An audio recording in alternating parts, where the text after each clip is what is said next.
Bapak benar dan Ibu ya. sekalian, terima kasih untuk bergabung dengan kami pada malam hari ini. Mungkin kita semua sudah tahu kalibernya Ibu Lai Ailing. Beliau adalah founder dari Temasek Independent School dan sudah berkiprah dalam dunia pendidikan kurang lebih sekitar 20 tahun. Dari mulai agen-agen untuk universitas di luar negeri sampai mendirikan sekolah sendiri dan sekarang sekolahnya sudah berkembang dengan sangat pesat di Kota Bandung. Bu Ailing ini punya satu kegelisahan dengan memperhatikan kualitas atau output dari pendidikan kita pada saat ini dan beliau menyatakan bahwa harus menyesuaikan diri. Nah, saya persilakan Bu Ailing. Selamat malam Ibu Bapak dan selamat tahun baru Imlek buat Bapak Ibu yang merayakan. Jadi kita baru Imlekan ya hari Rabu kemarin. Apa yang dikatakan oleh Pak Hendra sebenarnya menjadi satu persoalan lah buat saya karena berbicara mengenai sekolah itu passion saya. Bagaimana kita bisa membantu generasi yang lebih muda untuk menjadi lebih baik. Dan saya mempercayai ya seperti apa yang dikatakan oleh Nelson Mandela bahwa education is one of the most important weapons in a country. seperti biasa ada Pak Tulis, Hari Elias, bagaimana kita menyikapi pendidikan khususnya di negeri kita ya. Tentu dengan keberadaan menteri yang baru dan juga kejutan-kejutan yang sudah beliau berikan kemarin ini ya dengan adanya kita mau kembali kepada UN, sementara dunia mungkin sudah tidak lagi seperti itu, tapi ya kita malah kembali lagi seperti itu. Ini kan agak miris dengan keadaan khususnya di negeri kita. Dan beberapa hari yang lalu saya sebenarnya sudah juga memposting di grup mengenai apa yang dilakukan oleh guru-guru kita instead of mengajari anak-anak belajar malah sibuk sekarang itu buat TikTokan dan itu menjadi sangat menyedihkan. Bukan hanya murid-muridnya yang TikTokan itu, sampai ke guru-gurunya juga ikutan. Ini fenomena yang menurut saya sangat perlu kita cermati. Kok bisa kerjaannya hanya TikTok. Fenomena seperti ini saya nggak tahu kalau di China orang-orang ini belajar hal-hal yang sangat aplikatif itu memang seems they are living in the different world dengan kita. Jadi kemajuannya di sana sangat luar biasa. Dan di kita masih sibuk dengan yang sifatnya tadi lebih banyak main-main dengan sosmed, posting. Tadi pagi saya juga bertemu dengan seseorang yang saya wawancara yang kebetulan dia bekerja dengan salah satu perusahaan Cina. Lalu saya tanya, kenapa Pak mau pindah? Jawaban salah satunya adalah karena orang Cina itu kerjanya seperti robot.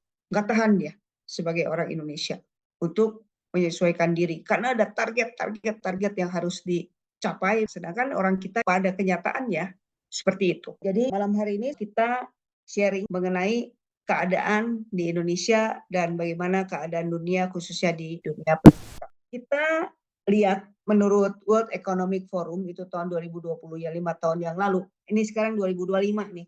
Jadi waktu itu di dalam pertemuan World Economic Forum itu sudah dibilang tahun 2025 50% daripada pekerja itu perlu untuk re-skilling, belajar lagi untuk skill-skill yang baru. Which is ini menjadi satu kenyataan bahwa kita udah lihat tahun lalu mungkin kita sibuk dengan ChatGPT, tetapi kita tahun ini dikejutkan juga oleh China ya yang membuat OpenAI juga yang namanya DeepSeek. Tahun baru ada hal yang baru. AI menjadi pembicaraan utama lah. Ya, saya baru juga kembali dari konferensi World Summit Forum ya mengenai pendidikan di Kuala Lumpur tanggal 16 Januari yang lalu. Dan pembicaraannya sama. Masalah yang dialami oleh kita, mereka juga banyak membicarakan mengenai AI. Dan berikutnya adalah pembicaraan mengenai bagaimana generasi yang baru ini ya, yang sangat attached dengan teknologi. Jadi ada gap ya yang usianya mungkin 40 ke atas yang belum biasanya mereka juga tidak terlalu fasih dengan teknologi ya, lalu yang di bawahnya yang generasi milenial yang juga attached dengan teknologi, tetapi yang generasi alpha atau generasi Z itu memang sudah sangat attach dengan teknologi dan ada banyak pekerjaan-pekerjaan yang saat ini digantikan dengan teknologi. Dulu saya itu belajar mengetik waktu SMA, ada mengetik buta dan seterusnya. Tetapi lepas dari SMA hampir 40 tahun yang lalu, skill itu menjadi tidak berguna. Karena saat ini ya nggak ada yang orang harus mengetik buta dan lain sebagainya. Mengetik itu bahkan bisa dengan ngomong begini saya juga bisa ngetik. Sudah ada software. Nah, keterampilan sekretariat sudah banyak tergantikan lah ya, filing segala macam sudah semua. Dan saya mengamati di Singapura itu pemerintah menyediakan lembaga yang memberikan insentif bagi warganya kalau mereka mau belajar sesuatu. Jadi mereka dalam setahun itu belajar 4 hal kualifikasi yang baru dan pemerintah bayar. Jadi saya ingat beberapa rekan saya kemudian usianya sudah sangat senior, udah ada yang umurnya 80-an, 70-an lebih. Mereka belajar menggunakan komputer, internet, dan lain sebagainya dengan biaya pemerintah. Terutama nih karena yang sering sekali saya amatin, mereka itu mencoba untuk selalu mengupgrade skill. Jadi kenapa kalau kita bilang, oh orang Singapura itu kok bisa ya lebih baik daripada kita? Karena rescaling crisis buat mereka itu cepat. Dan seperti ungkapan dari World Economic Forum, sebenarnya orang-orang kita menghadapi situasi yang baru tadi ya, kita punya AI, kita ada teknologi baru, kita ada hal-hal baru. Tentu skill-skill lama itu mungkin harus dipinggirkan untuk kita bisa mengadaptasi dengan skill yang baru supaya bisa adaptasi dengan dunia kerja kita yang baru. Jadi hari ini memang tujuan daripada presentasi saya itu untuk melihat bagaimana pro, kontra, dan juga apa yang bisa dilakukan untuk pendidikan modern. Ini tadi pengantar aja ya, mengenai bagaimana skill itu harus kita pelajari kembali atau kita belajar bersama-sama menghadapi dunia yang berubah. Nah, ini adalah beberapa tantangan yang ada di dalam pendidikan. Yang pertama adalah jelas masalah kurikulum, itu juga perlu diperbaharui. Ada banyak kurikulum kita yang outdated, yang sudah tidak relevan. Nah, nanti kurikulum apa yang relevan? Ya, kemarin sebenarnya saya ada list sekitar 14 yang harus diajarkan. Saya cari ambil note saya sekarang. Salah satu keterampilan yang paling penting daripada kurikulum tentu orang belajar digital. Yang kedua adalah belajar pengenalan terhadap diri sendiri. Itu juga menjadi kurikulum yang penting, juga disuggest oleh banyak pendidik yang baru. Terutama mengetahui bagaimana mereka bisa hidup lebih sehat, lebih baik secara fisik dan mental.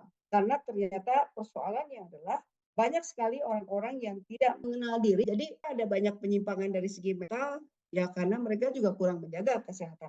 Lalu kenapa juga mereka kemudian sering sakit? Karena mereka tidak menjaga diri mereka untuk lebih sehat dengan misalnya berolahraga, lalu makan makanan yang baik, dan seterusnya. Bagaimana keseimbangan antara jasmani, rohani, spiritual itu semua harus dipelajari juga. Yang ketiga adalah keterampilan di bidang literasi keuangan.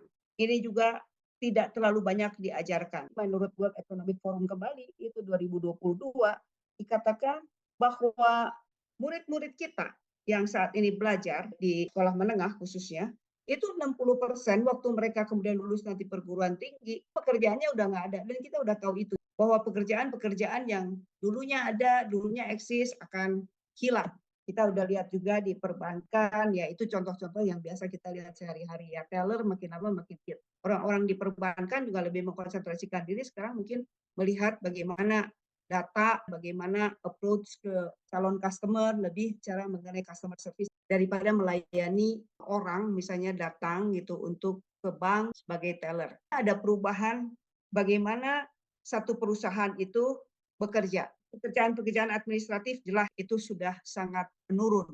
Jadi ini kurikulum, pertanyaannya adalah bagaimana kita mempersiapkan anak-anak kita, apa yang nanti akan mereka kerjakan. Ini menjadi tantangannya.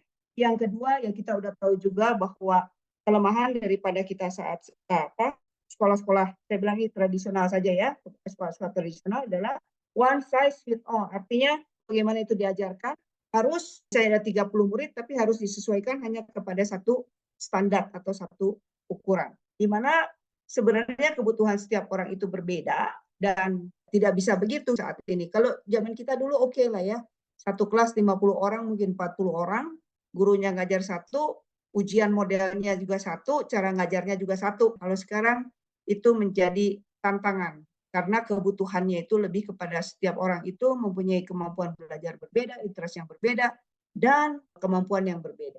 Lalu lack of real world skills.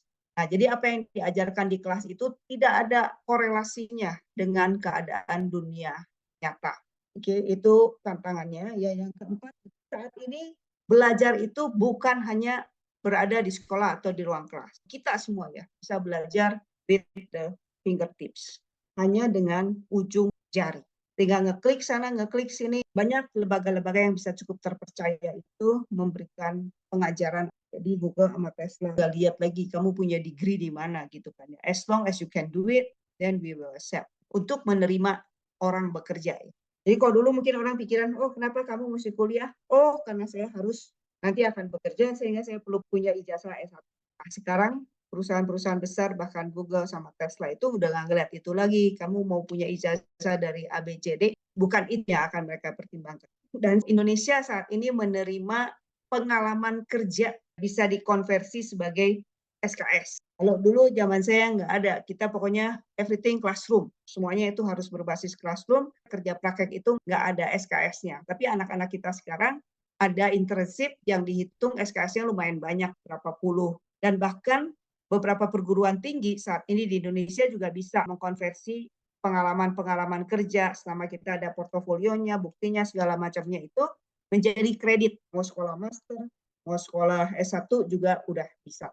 Dulu di luar negeri aja, sekarang di Indonesia rupanya mulai tahun kemarin 2024 ya ada pergeseran juga lumayan sedikit untuk mulai ada penghargaan terhadap pengalaman kerja yang bisa dikonversi menjadi satu nilai akademis. Tapi apa sih keuntungannya dengan pendidikan atau sekolah yang sedang kita jalani? Yang pertama ya memang kalau ke sekolah kita bisa mendapatkan pendidikan yang secara struktural ya. Orang belajar itu ada tingkat-tingkatannya, strukturnya itu jelas. Jadi kalau kita lihat Finlandia, negara yang kecil tapi menjadi omongan banyak dari para pendidik. Seperti juga Indonesia itu pengen meniru Finlandia, keadaan semua lain. Dan mereka itu memimpin sebenarnya di dalam PISA ya. PISA itu adalah dan matematika, sains ya selalu di tahun 2022 itu memimpin. Sedangkan Indonesia memang PISA-nya itu ya rata-rata antara 10 terbawah biasanya. Itu yang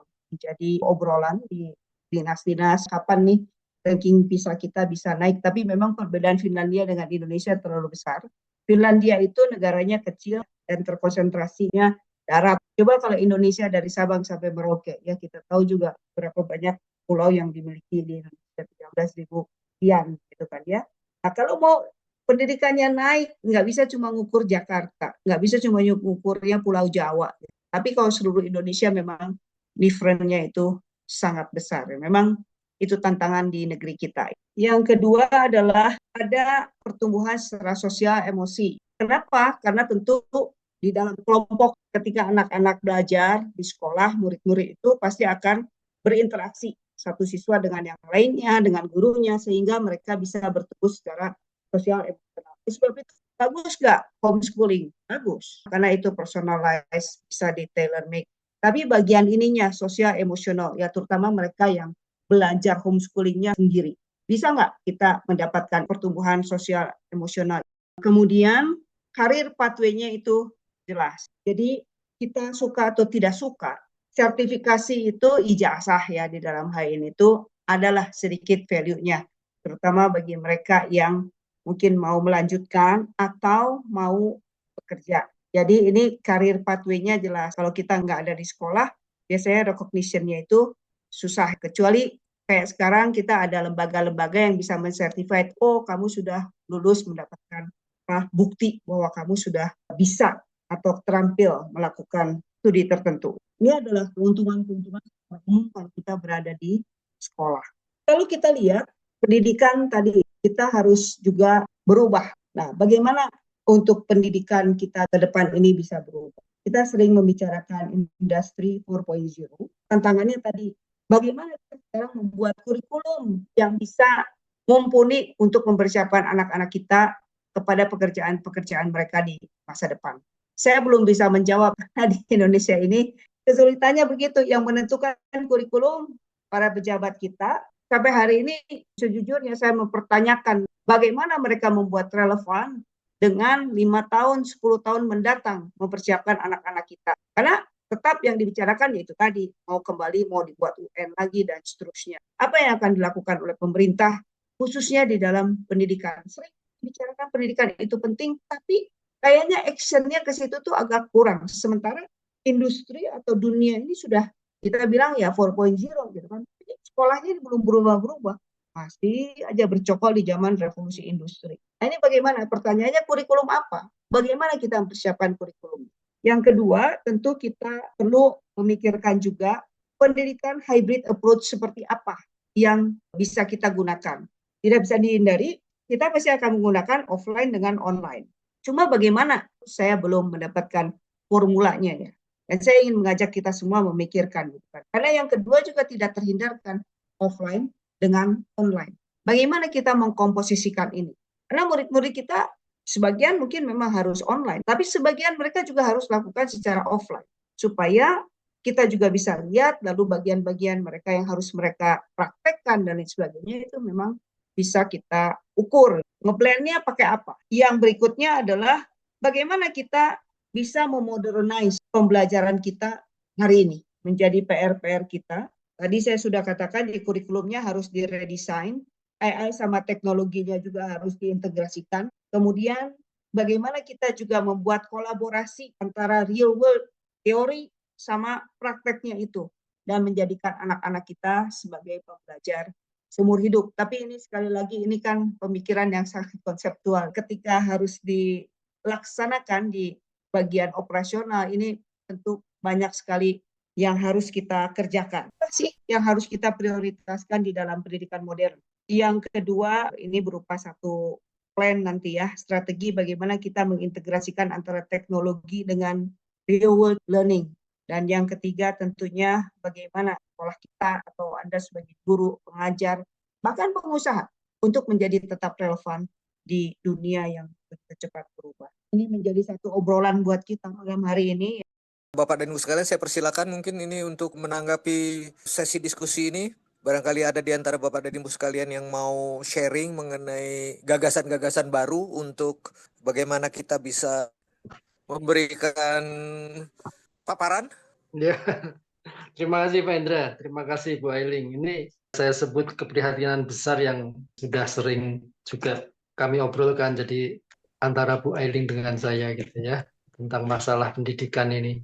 Dan keprihatinan itu kalau saya perhatikan tidak semakin kecil tetapi justru semakin besar. Kalau tadi Bu Ailing ada satu pernyataan bahwa sekolah kita sampai saat ini sebagian besar itu masih boleh dikatakan pokoknya membuat satu tetapi dipaksakan untuk semuanya itu cocok gitu ya. Kalau di istilah kurikulum itu ada juga satu istilah panacea, satu obat yang disebut sangat manjur untuk bisa menyembuhkan segala penyakit. Itu masih juga dianut oleh sebagian besar sistem pendidikan kita yang ada di sekolah-sekolah. Itu memang sesuatu yang sangat memprihatinkan. Saya mencoba menghubungkan dengan kurikulum yang sudah boleh dikatakan mulai tidak dipopulerkan lagi karena ganti menteri gitu ya. Bukan dalam rangka saya membela Mas Menteri Nadiem gitu, tetapi ini juga pernah saya ungkapkan di forum 1 jam bersama LTI ini. Maksud konsep yang ditawarkan oleh Mas Nadiem dengan Merdeka Belajar, kurikulum Merdeka itu sebetulnya arahnya itu melawan dalam tanda kutip yang tadi yang disebut oleh Bu Ailing dan yang saya sebut juga dengan istilah panacea tadi, bahwa sebetulnya pendidikan tidak bisa menganut prinsip panacea tadi dan memang harus personal gitu, dan itu sudah dimulai oleh Mas tadi. Tetapi saya tidak tahu ini nanti karena sampai sekarang saya kok belum lihat Menteri Pendidikan yang baru ini memunculkan kurikulum yang boleh katakan lebih bagus daripada apa yang diluncurkan oleh Mas Nadiem gitu ya. Itu di tingkat TK sampai dengan SMA. Lalu di tingkat perguruan tinggi, tadi Bu Ailing juga sudah menyebut, ada program magang. Ketika saya mengawali aktif di perguruan tinggi 30 tahun yang lalu itu ada kerja praktek. Waktu zaman saya kuliah juga ada kerja praktek atau praktek kerja atau istilahnya kerja profesi. Lalu di eranya Mas Nadiem itu ada magang. Magang itu minimal 5 bulan dan itu direkognisi, dihargai menjadi 20 SKS. Tetapi banyak perguruan tinggi rupanya tidak siap untuk melaksanakan itu. Karena banyak perguruan tinggi tidak punya link kerjasama dengan banyak industri dan banyak lembaga di luar kampus. Sehingga yang terjadi adalah mahasiswa itu seperti mencari selamat saja, karena kalau istilahnya boleh dikatakan piknik lah, piknik 1 semester. Tidak terbebani dengan 20 SKS yang ada di kampus, tetapi dia melakukan satu kegiatan magang, nanti kembali ke kampus dihargai 20 SKS maksimal. Tapi celakanya karena banyak perguruan tinggi yang tidak siap dengan itu, karena mestinya yang benar itu adalah bahwa dia pergi magang atau melakukan magang di tempat yang bidangnya sama dengan bidang yang didalami di kampus. Nah, yang terjadi tidak begitu. Misalnya saja nih, contoh saya itu dari desain produk. Mestinya dia magang di industri di bidang desain produk, gitu ya. Artinya ilmu dia yang diperoleh di kampus bisa dikembangkan di sana atau dia dapat ilmu baru di sana yang nanti akan dibawa ke kampus sebagai sebuah pengalaman baru yang menambah wawasan dan keilmuan serta keterampilan dia. Tapi itu bisa tidak terjadi ketika mahasiswa itu melamar di tempat magang misalnya tentang kesekretariatan dan itu sah. Ini menurut saya sebuah kebodohan dan pembodohan. Lalu tadi Bu Aileen juga menyebutkan bahwa pengalaman kerja seseorang itu bisa dihargai sekarang dalam bentuk SKS. Kalau tidak salah itu dimulai sekitar 2 tahun yang lalu. Itu kebijakan menteri juga. Itu yang disebut dengan RPL, rekognisi pembelajaran lampau. Jadi seseorang yang mau kuliah lagi atau sebelumnya dia hanya lulus SMA, lalu dia bekerja sebagai seseorang yang profesional di bidangnya, lalu apa yang pernah dia kerjakan itu semuanya diformat dalam bentuk portofolio. Lalu kalau dia mau mendaftar di satu perguruan tinggi di bidang yang dia geluti sebagai seorang profesional, itu akan bisa dinilai oleh pihak kampus, lalu dia akan bisa dihargai sekian SKS, sehingga dia akan diterima dan akan menempuh sekian semester lagi untuk menjadi sarjana. Itu sudah dimulai di banyak kampus di Indonesia. Tadi saya sangat sepakat dengan apa yang disampaikan oleh Bu Aileen. Salah satunya adalah bagaimana menghubungkan antara pihak sekolah dengan pihak di luar sekolah. Ketika Bu Aileen memposting tentang video perbedaan anak-anak di Tiongkok dan di Indonesia, bahkan guru-guru tadi yang disebut Bu Aileen TikTok itu memang itu sesuatu yang sangat memprihatinkan. Saya mencoba buka-buka referensi. Sebetulnya seperti apa sih? Ternyata ada. Dan itu sebetulnya satu konsep yang di India dimunculkan oleh Mahatma Gandhi, yaitu work-based learning, pembelajaran berbasis kerja. Dan berbasis kerjanya ini adalah berbasis kerja produktif, bukan bikin TikTok, bukan goyang-goyang seperti itu, tidak. Kerja produktif. Nah, ini yang kemarin ketika saya dihubungi sama Miss Susan, apakah bisa Pak Sulis mengisi 1 jam bersama LTI? Saya janjikan 14 Februari. Saya akan sharing tentang itu. Nah, di Indonesia itu tuh populer di wilayah SMK. Kerja magang itu di SMK. Tetapi sebetulnya konsep itu bisa berlaku di sekolah umum. Kalau tadi yang saya sebut magang tadi di perguruan tinggi yang diperkenalkan oleh Mas Nadiem, nggak perlu sampai harus jadi mahasiswa lagi baru magang gitu. Jadi sebetulnya di semua jenjang bisa, dengan catatan kalau saya melihatnya sementara ini ya, paling awal itu kelas 6 SD. Karena sudah pernah ada yang membuktikan bahwa anak-anak kelas 6 SD itu bisa juga dibawa magang dalam artian dalam waktu yang sangat terbatas, dengan bidang juga yang sangat sempit. Nah, itu sebetulnya bisa. Bagaimana dengan teknologi baru ini? Nah, ini yang juga beberapa kali saya lontarkan juga di grupnya LTI, bahwa teknologi baru ini jadi mainan anak-anak kita, tetapi hanya sekedar untuk mainan, untuk rekreasi, bukan untuk berkreasi. Itu yang sangat memprihatinkan. Mengapa tidak bisa untuk berkreasi? Karena tadi beberapa skill yang disebutkan Bu Aileen tadi itu, ada satu skill yang menurut saya sangat rendah di siswa kita dan di mahasiswa kita adalah thinking skill. Thinking skill-nya sangat rendah. Ini yang sangat memprihatinkan. Thinking skills di sini itu critical thinking, bisa creative thinking, dan thinking yang lain. Tapi paling tidak dua itu sangat-sangat rendah. Ini yang sangat memprihatinkan. Sehingga teknologi yang luar biasa itu akhirnya hanya alat untuk atau media hanya untuk berrekreasi saja. Seperti yang muncul di TikTok itu. Itu saja sementara yang saya sampaikan. Dan memang harus ada langkah-langkah kecil yang harus kita rumuskan dan bisa kita laksanakan di sekolah masing-masing. Karena kalau tidak ya kita hanya berhenti pada waduh ini kok tambah memprihatinkan ya. Begitu kurang lebih Pak Indra dan Bu Elin. Terima kasih banyak. Terima kasih Pak Sulistyo. Sama-sama Pak. Mungkin saya lebih melihat dari sisi kebutuhan tenaga kerja dari suatu negara ya. Saya melihat akhir-akhir ini profesi engineering dalam tanda kutip makin tidak diminati oleh para generasi muda. Mereka lebih bergeser justru ke arah bisnis, kewirausahaan, dan lain sebagainya. Dan ini kalau misalkan kecenderungan ini dibiarkan, maka dalam hal teknologi kita akan terjajah oleh bangsa asing. Ya, itu yang kekhawatiran saya secara pribadi. Kita bangun jembatan, kita pernah punya suatu kebanggaan, pernah punya satu konstruksi cakar ayam. Terus kemudian juga kita bangun jalan layang melingkar, itu di daerah Semarang, itu full oleh putra-putri bangsa kita. Kemudian juga kita pernah punya satu kebanggaan bahwa Nyoman Nuarte sebagai seorang seni rupawan yang kesohor di seluruh dunia. Tapi kenyataannya justru pada saat kita membangun kereta cepat KCIC ya, kereta cepat Indonesia-China, engineeringnya praktis banyak engineer Indonesia yang terlibat di situ. Jadi betul-betul kita terjajah secara teknologi.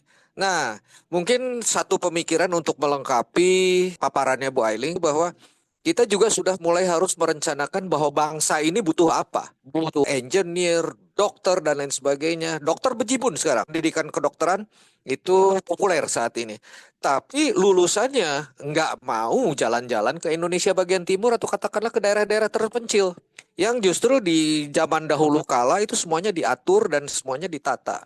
Jadi mungkin pemikiran saya ini adalah bahwa pendidikan itu tidak seharusnya diserahkan 100% kepada pasar. Yaitu yang kira-kira nanti anak saya menghasilkan uang yang banyak dari situ, kemudian disitulah nanti dia akan disekolahkan seperti saat ini di mana pendidikan bisnis itu jadi pendidikan yang nomor satu. Saya nanti menyekolahkan anak-anak capek-capek adalah untuk menghasilkan uang, bukan untuk mengabdi dan lain sebagainya. Nah, pemikiran-pemikiran bahwa kita sebagai sebuah bangsa juga membutuhkan engineer, bahwa sebuah bangsa membutuhkan kedokteran. Sebuah statement dari Menteri Kesehatan beberapa bulan yang lalu sungguh mengkhawatirkan di mana kita mesti mengimpor dokter-dokter. Kita mesti mengimpor dokter-dokter dari luar negeri. Ya, itu yang saya menjadi sangat miris ya. Mungkin itu dari saya tambahannya Bu Ailing. Jadi mungkin kita juga harus membedah itu dari sisi makro ke mikro. Yaitu bahwa kebutuhan kita sebagai sebuah bangsa, kalau bisa kita mandiri di semua bidang. Itu mungkin Bu Ailing. Saya kembalikan ke Ibu Ailing. Itu Pak Hendra, itu memang pemikiran yang sangat penting ya. Ya memang kita tidak bisa membandingkan negeri kita dengan Singapura ya. Singapura itu penduduk aslinya ya paling 4 juta. 4,5 juta. 1 juta yang lainnya itu kan orang turis ya. Nah, tapi pemerintah Singapura itu sudah sejak lama. Ini udah kepolisinya mereka ya, tahunan. Mereka itu membatasi jumlah dokter. Yang kedua, mereka juga menghitung kebutuhan di bidang hukum. Jadi berapa sih lawyer gitu kan ya. Ini due to respect ya kepada Bapak Ibu. Jadi saya tidak bilang itu nggak penting ya. Tapi fakultas ekonomi yang paling banyak itu mana-mana ekonomi manajemen itu banyak banget. Itu fakultas hukum juga banyak. Nah, nggak imbang masih kalau ditanya jurusannya apa? Oh, manajemen, populer lah ya. Nah, tapi akhirnya itu tadi lulusannya kebanyakan gitu. Yang mau sekolah engineering memang engineering itu mahal. Termasuk kalau kita lihat ya student loan ya. Mahal sekali ya utangnya itu. Jadi orang kalau mau belajar di Amerika tuh karena mahal, orang setempat juga biasanya tuh minjem duit. Terutama mungkin mereka yang mau belajar entah kayak itu engineering kah, itu apakah apa gitu ya. Mahal di sana itu. Kalau di Indonesia ya masih sangat affordable, tapi ya itu tadi ada pendidikan-pendidikan khususnya engineering itu memang mahal ya. kita perlu cukup bermodal. Jadi ini juga memang perlu dipikirkan pemerintah. Oleh sebab itu nggak setiap universitas punya fakultas teknik, karena teknik ya tadi walaupun menurut Pak Hendra itu penting ya, betul penting juga untuk negara kita ya. Negara kita masih membangun, perlu banyak orang sipil, perlu banyak juga mungkin ahli-ahli di bidang teknik yang lain, tapi yang mau masuk teknik karena satu belajarnya susah, dua mahal, itu yang jadi persoalan ya. Ya banyak PR lah untuk negara kita, tapi saya setuju dengan pemikiran Pak Hendra bahwa bukan hanya diserahkan kepada market ya, bahkan pendidikan itu sudah menjadi melihat market juga kan. Jadi udahlah pokoknya asal S1, biasanya begitu ya. Saat ini tuh kalau ditanya, ya pokoknya biar kuliah tanpa tujuan yang apa, karena mudahnya kuliah, satu gelar ijazah. Adakah yang masih mau berurun rembuk sebelum nanti saya akan closing? Dr. Hari Elias, do you want to say anything about education? So I listened very carefully, and I think the biggest problem in education on a global, on a meta scale, not just in Indonesia, but on a meta scale, is the resistance to change. The resistance to change. We just don't want to accept change. We all say we want a new type of education, and then we give it to them, but the parents freak out. It's something they're unfamiliar with. They don't like it. Teachers don't like it because they're used to teaching in a certain way. The curriculums generally, especially the national curriculum with respect, doesn't have a bridge between what is taught in the classroom and what is useful in real life. And then the employers are the biggest munafik of all. You know, they say, oh, you're not producing people that we want. And yet when they go and interview, waktu diwawancara, when they are looking for lowongan kerja, what do they say? Oh, harus ada D3, harus ada ini, harus ada itu. You know, they are so caught up and invested in paper. Mereka mau lihat ijazahnya. If you don't have an ijazah, they're not even interested to interview you. So there's a lot of talk about what education should be. I'm very hopeful, ma'am. Why am I hopeful? Because in this age of technology, ideas flow very quickly. People start talking, a small spark can make very big changes, drastic changes, not necessarily in a country, but in a group of schools or a group of people may want to do something different. And I see this change coming in between 12 to 15 years. I'm very optimistic. And what is going to happen? This is my prediksi, ya, Bu. Yeah. I think that a group of people are going to identify a set of transferable skills, okay? A group of educators or group of people, it's probably going to happen in some small community out in Finland or very experimental group in America, in the United States, or maybe even in Indonesia, we don't know. But a group of people are going to actually identify a set of transferable skills, life skills that are going to teach our students how to think, how to behave, what kind of ethics they should have, what kind of morals, what kind of ideas they should be thinking about, what kind of skills they need to have, computer skills, skills at managing people, skills dealing with people, problem-solving skills. And once this group of people have really identified these skills, the next step that they will do is they will look for activities that facilitate the development of these skills. So this learning community, kita jangan bilang itu sekolah ya, whatever you want to call it, you can call it, but this learning environment is going to then now make produce people who graduate from this institution with these transferable skills. And this is the one, let me give you an example. Mathematics, yeah, Mathematica. When we learn mathematics, including me, when I was learning mathematics, Mathematica itu ujung-ujungnya, can you solve the problem? Can you do the problem? Now, that's not what mathematics is about today. Hari ini, mathematics teaches the skill of not giving up, Kalau cara ini tidak bisa dipakai, cara apa yang bisa dipakai? We can't solve the problem, you try a different way, you try a different way, you try a different way. Now, what will happen eventually is that this group of educators, wherever they may be across the world, this group of educators are going to be able to identify these skills very clearly. Then they are going to be able to measure them, and then they're going to have a set of activities that facilitate the development. And they're going to train the teachers to say, when you teach maths, jangan bilang matematik itu untuk mencari solusi yang benar dan correct and accurate. No, mathematics teaches you a lot of other skills. Now, these are the other skills that are going to make your learner smarter, more adaptable, and certainly lebih ready for industry and for life. Jangan bilang industry aja. It's for life as well. For you to live, to be able to work with other people, to learn, to teach yourself to be happy and how you make your other people happy. Now, when that happens, that is what I call education. That is what Dr. Harry Elias bilang, itulah pendidikan yang bermutu dan bernilai.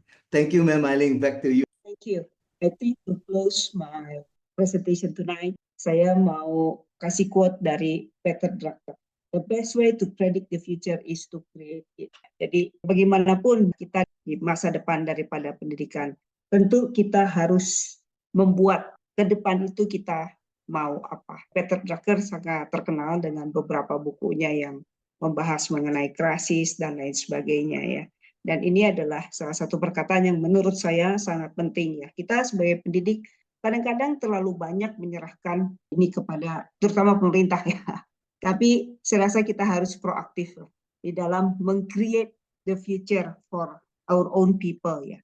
Tadi Pak Elias sudah banyak menjelaskan mengenai banyak skill-skill yang bisa dipelajari bahkan dari satu mata pelajaran ya. Nah ini guru-guru perlu sangat terlibat dan melihat berbagai sudut pandang ya, dari satu mata pelajaran atau dari satu pendidikan to make it useful to prepare untuk mempersiapkan anak-anak kita ke masa depan. Oke, baik, terima kasih untuk waktunya ya, terima kasih untuk waktu kita bersama bisa berbagi dan sedikit memberikan pemikiran kita. Saya masih berharap bahwa kita semua yang ada di sini boleh mengambil satu langkah kecil saja begitu kan ya untuk mengupayakan bagaimana kita bisa memberikan sumbangsih di dalam pendidikan, mau itu di dalam keluarga atau di perusahaan ataupun di sekolah jika Anda guru atau yang terlibat di bidang pendidikan.